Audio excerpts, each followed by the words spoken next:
Today we make harness gone. Alright, now that that's out of the way, let's talk about what I'm actually going to do today. So, my plan is to remove the wiring harness out of this '05 or '06, I'm not sure which one, but either way.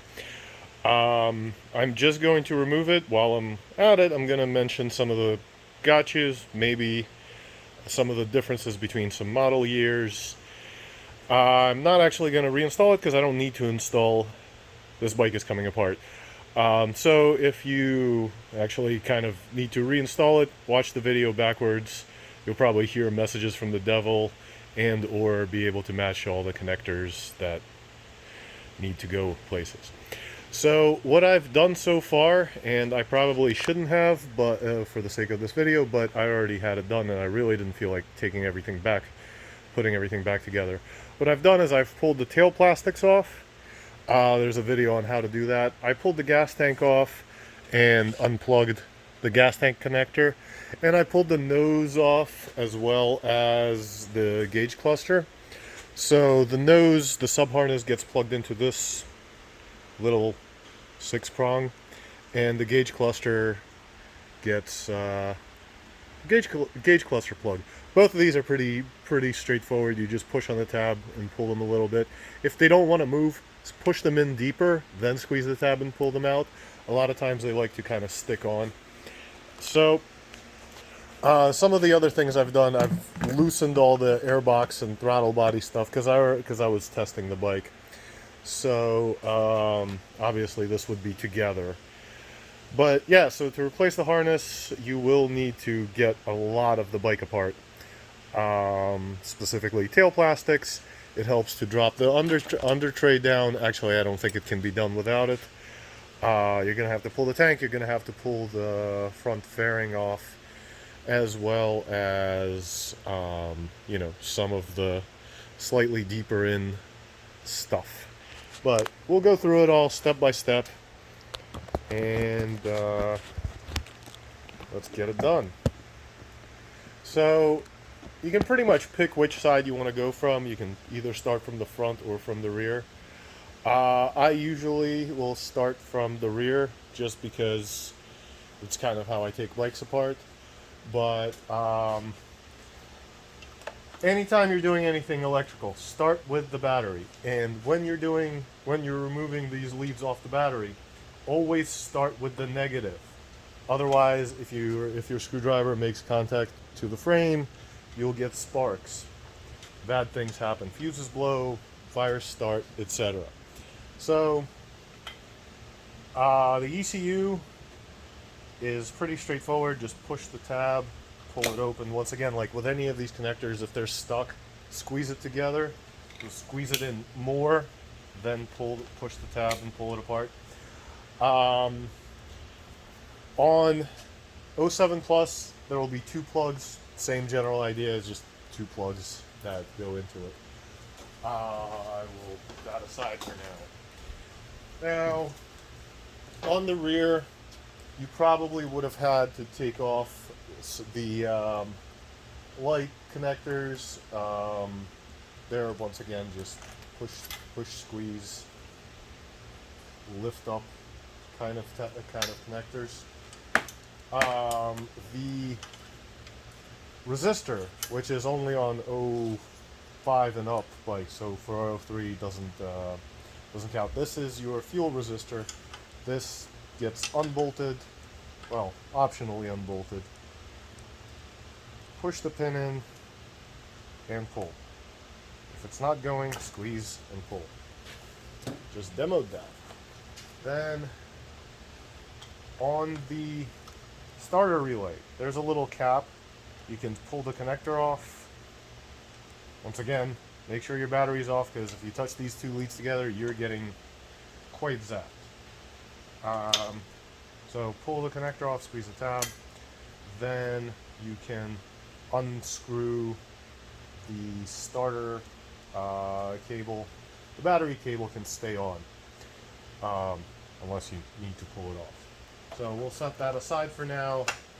I'll grab a screwdriver in a bit. I want to knock out the rest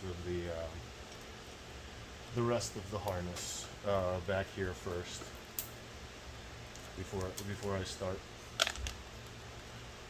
with that.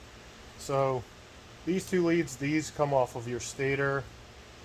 This is the 3 black wires are the stator itself, and the white and green wire is the pickup coil, the thing that tells the bike where the crank is, so it knows when to fire.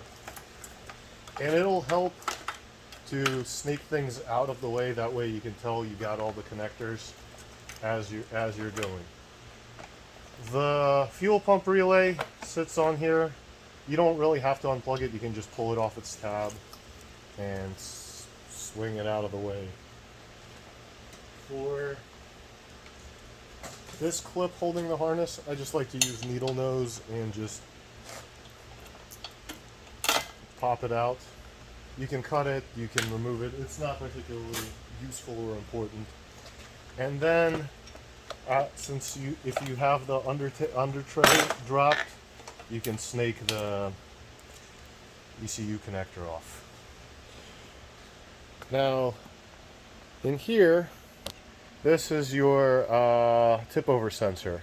So you can do one of two things. You can pull it off its mount, or you can squeeze the connector and unplug it. I'm just going to pull it off its mount because it can just stay with the harness. I don't really sell these separate too often, so it can just stay with the harness. Then you have a little bit of a nest of wire. Let me zoom in a little bit. I have a little bit of a nest of connectors that sit underneath the tank holding bracket. So tank bracket's out and unplugged. Kickstand switch. Not actually sure what that one is. On all these connectors, you can kind of see they either have a push style holder or a pull or a pry up holder. So you kind of just go along and unplug things as you see them. Obviously, it'll also help to keep track of where everything is. The good thing is, for all of these, like goes with like. So if you have a white connector on the harness, chances are it's going into a white connector on whatever it's plugged into. Over here is also the one of the ground connections to the harness, as well as this little annoying connector. This single pin thing goes to the oil pressure sensor, and this is honestly, I think it's the only connector on the harness that you actually need a tool for.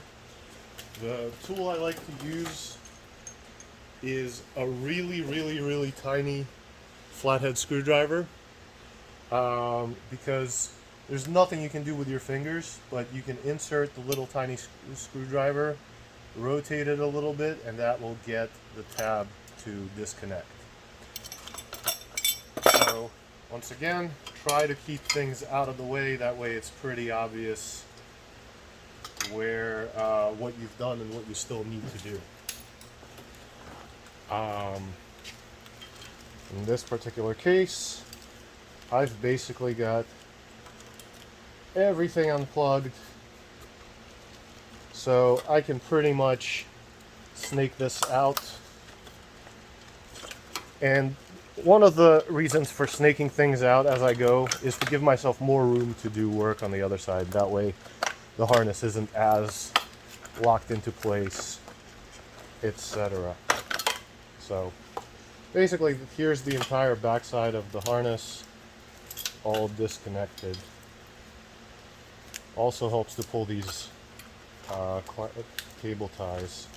That way you know everything is loose. So that's the back end of the harness gone. Alright, back to a little further forward. Underneath the airbox, you will have a couple of connectors. On later second gens, there's, I believe, either 3 or 4. There's also the pair valve. So just squeeze them, pull. This is one of the few ones where green is going on to black. That's like probably the only one that's like that. For pretty much all the rest of them, like goes with like for colors. So squeeze and pull, squeeze and pull. The pair valve goes into the harness over here. The connectors don't actually look the same because one's huge and one's tiny, but they do match up and they have these locating pins, so it's really kind of hard to screw this up because everything is oriented correctly on these harnesses. You can't screw up the polarity, you can't really mess up too much. Now on the throttle bodies, and my throttle bodies are obviously off of the intake boots. There are a lot of connectors. You only, however, need to do 2. You need to do the one off the throttle position sensor, squeeze, pull, and the one that connects the sub harness to the main harness. So the throttle body's sub harness goes to the main harness. On later generation, yes, and the actuator for the secondary throttle valves. On later second gens, like 07 and up, the injectors are actually wired into the harness directly. So you would need to squeeze the injector connector and pull it out. These are usually a royal bitch. It takes me a lot of push in, squeeze, pull out, push in, squeeze, pull out kind of activity. That's also how you make children, in case anybody doesn't know that. Squeeze something, push in, pull out. Anyway, so I'm gonna give myself a gas shower and get the throttle bodies out of the way. And let's go see what else is down in here. So it looks like a big old mess, but it's pretty straightforward. Almost everything around here really only has one place it can kind of plug into. So one of the things we're going to want to do, just to give us room, is get rid of the pair hoses. Just because they're easy to get back in place if you need to. And also, we will need to get this coolant reservoir out. So that's held by 10mm bolt coming out of the side. So just, you can kind of look inside the frame and you'll see the bolt that holds it in place. So get the coolant overflow out of the way. It just pulls up. You don't need to remove it completely, and if you do, you'll probably have some leaks. You just need to kind of relocate it out of the way. And then this bracket in here, there are 2 10mm bolts that hold this bracket, which actually kind of clamps down the harness. Let me see if I can give you a better view of that.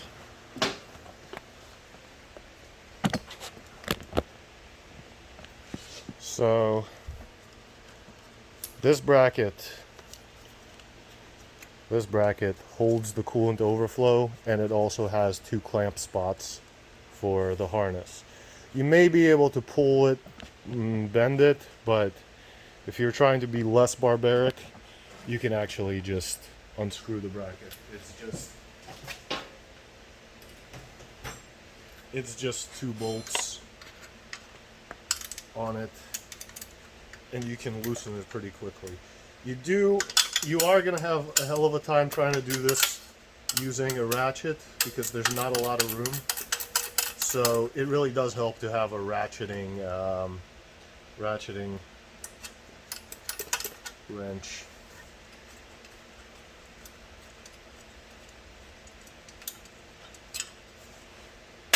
One down.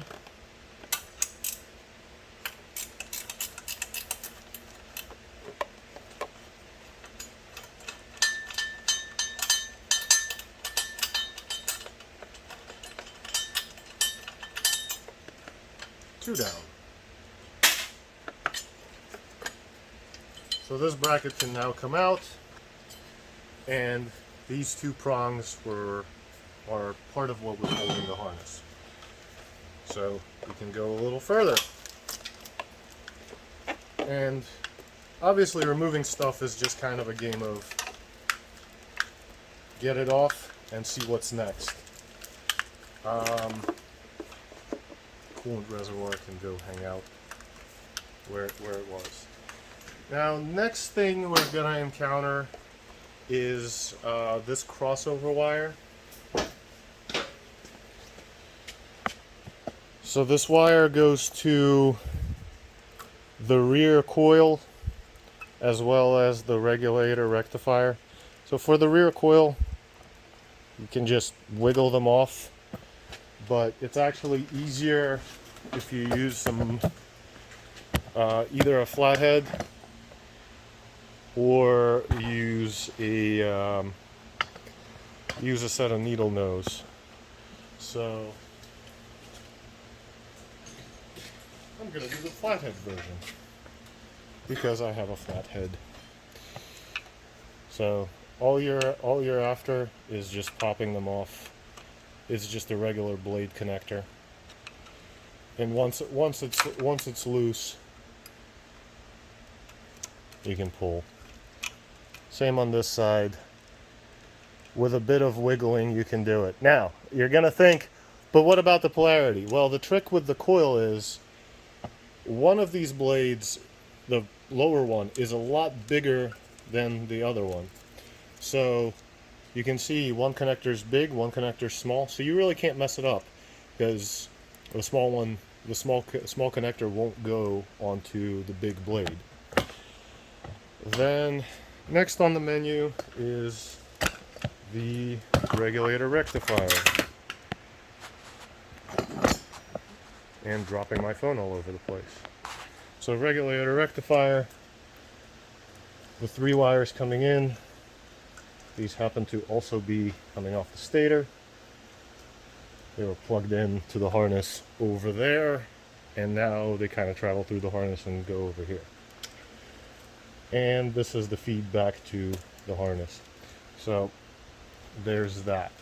You can also snake out the pair and the airbox connectors.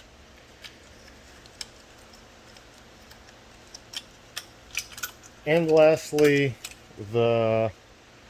another green and black connector on the thermostat. Squeeze, pull, get things out of the way as you get done.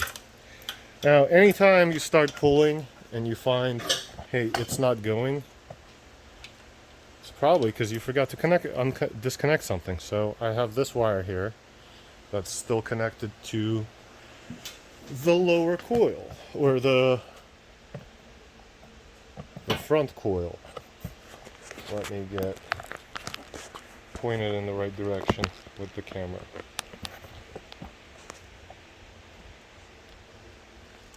So this wire comes down and the coil sits right at the bottom of the frame, right there. It may actually be easier to go around through the bottom, around the bottom of the frame.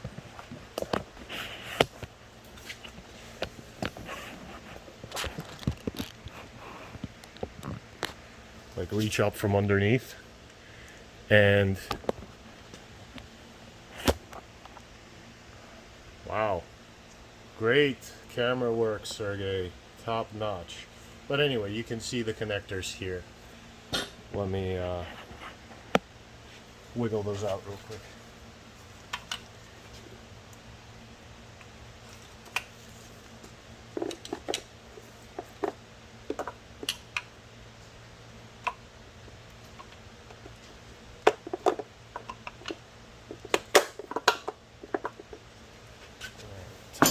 done.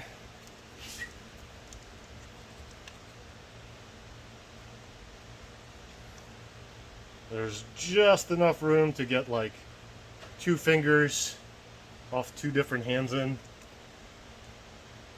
Some girls are into that, I guess. And it will eventually wiggle loose.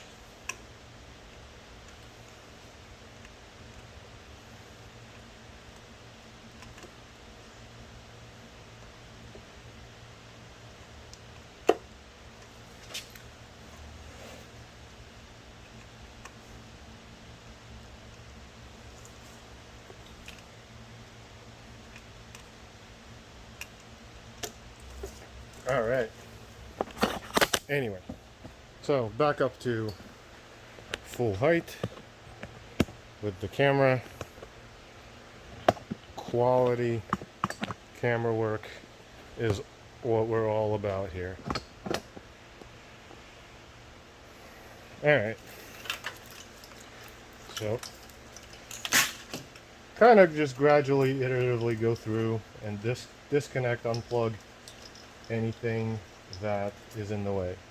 There is a bendy cable holder here that you can pull off, and over here, not pictured, is either a bracket or a fairing stay bracket, either just a bracket or a fairing stay bracket that also holds the cable. I pulled that off. There's another one on the other side. I pulled that off. It's just a 10mm bolt. So now we're basically almost at the front of everything.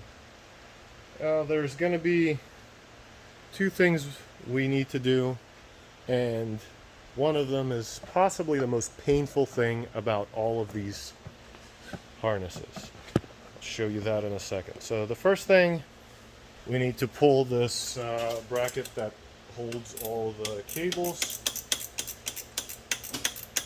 like clutch cable, throttle cable, all that stuff. You need to pull that bracket off.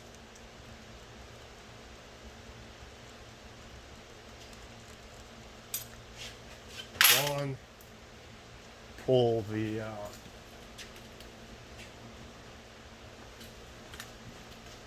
hose tie, cable tie off of the fairing stay.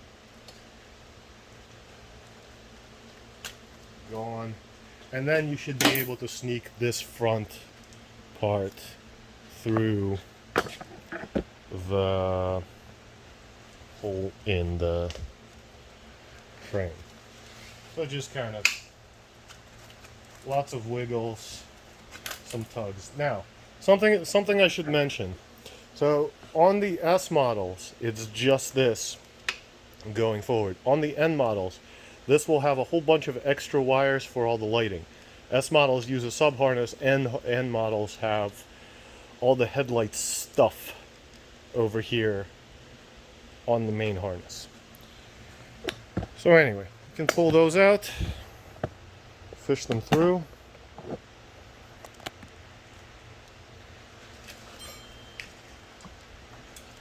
Don't force it, you don't want to rip a connector. If you're having difficulty, it may help to send one through, then pull the other one through. Eventually all of this comes out. The speedometer drive is over here. I already had it unplugged for whatever arbitrary reason. And then comes the most annoying part of removing a harness. Now, what ends up happening is these 3 wires, the clutch, the left side control pod, the piece of tree, the other piece of tree, the left side control pod, the green connector of death that comes off the ignition barrel, and the right side control pod. Notice how these harness ends are at the top. So the things that they're plugged into are plugged into from the bottom. So any of these cables, like the left side control pod cable, comes in, wraps around, and gets plugged in from underneath. talk about incredibly annoying. So, the two ways you can deal with that is you may be able to grab an Allen key and there's an Allen bolt holding a bracket there. The other thing you can do is if you've already got the radiator off, yes, also here's a fan connector. It's the fan and the fan sensor. Come on. So, you can grab an Allen and try to sneak in there and unbolt this bracket. It'll still be kind of annoying. The thing that you can actually do, and this isn't going to hurt anything, if you've already got the radiator off, or out of the way, is you can pop this plastic cover off. So, I am going to do just that. Using a pry bar. You can also just use a big screwdriver or anything else. So there are two clips. I have never had any success with working those clips, removing those clips. I always just bust them, and if they break, I just get new ones. But you pop this cover off, the horn wire goes through it, so you can unplug the horn wire while you're down here. You can pop this cover off, and then from underneath you can get to these idiotic plugs. So I'm going to try to dismount the connectors off of the bracket.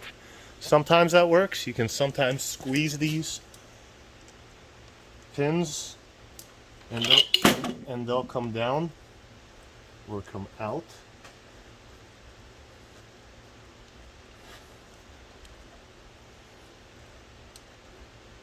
Or they'll just get super jammed in there. So then once the connector is free, you can squeeze the tab and pull, and it'll come out. Same thing on the other side with the black one.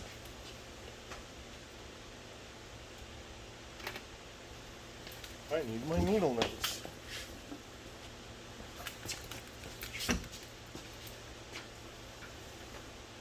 Squeeze the two lips on the pin that holds it in place, and it can wiggle out. When you're putting things together, at least when I put things together, I usually put them together differently so that I never have to deal with this ever again. That way you get a little more cable length, and then I never have to deal with this stupid bracket situation ever again.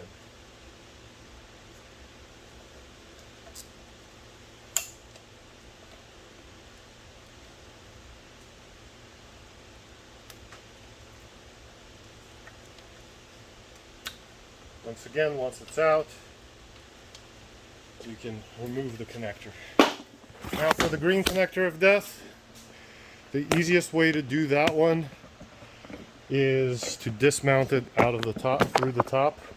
I'll show you that in a second.